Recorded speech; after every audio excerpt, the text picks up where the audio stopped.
Did he make a good champion for the WWE's identity of a heavyweight champion at the time?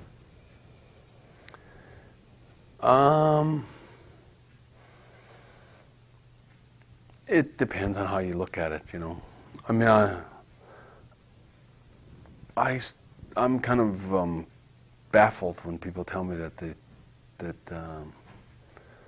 think Ric Flair was the greatest wrestler of all time. Even though I'm a big fan of Ric's and I know he had a real hard work ethic, I mean, I was not convinced ever that he was the greatest wrestler that people, or as great as people thought he was. Well, let's explore that. Why do people think he's the greatest champion? What are the reasons you hear? Because he was a flamboyant character. Charisma, and he was. But as far as working in the ring, I found him, I wouldn't say ancient, but kind of a whole different mindset to what my generation was all about. He was locked into the 70s and couldn't break out of that. In your personal philosophy, give me a percentage that you would weight one's charisma, work on the stick, look, kind of the stuff not related to in-ring work, versus what percentage should be what the guy does between the ropes?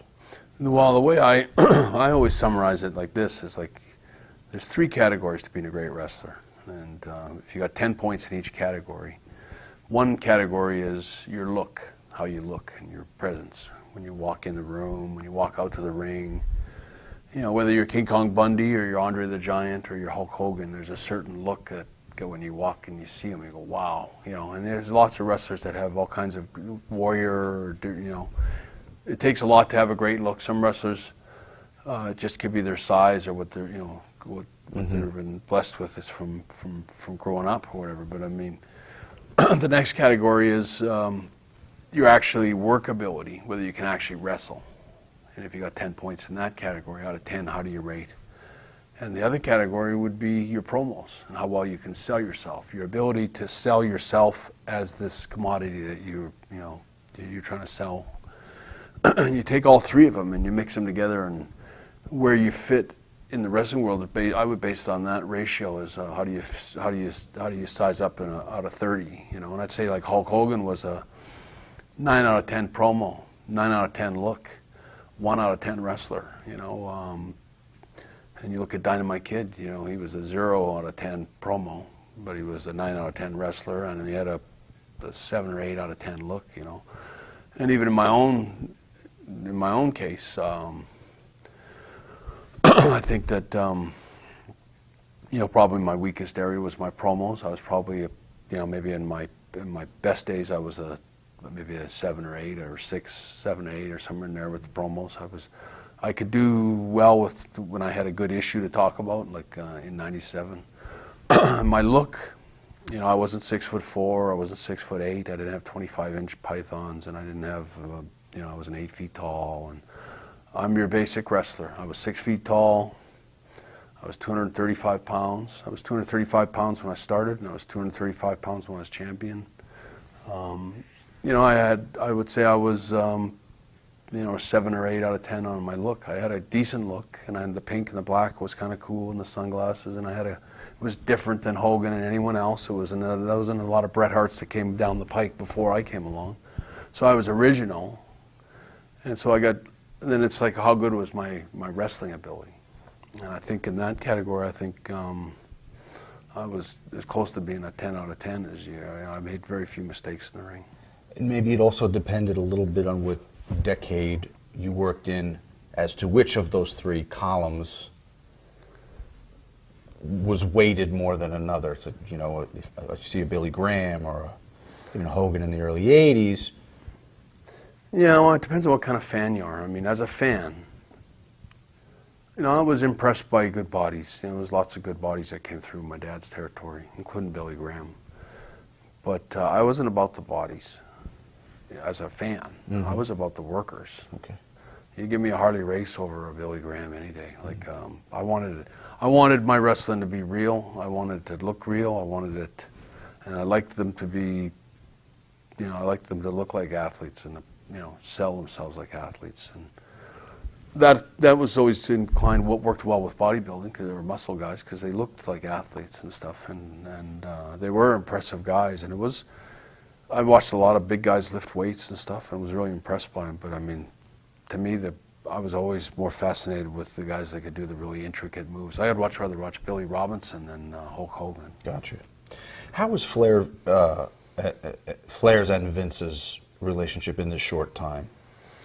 Well, you know what? I think there was a lot of hopes pinned on Ric.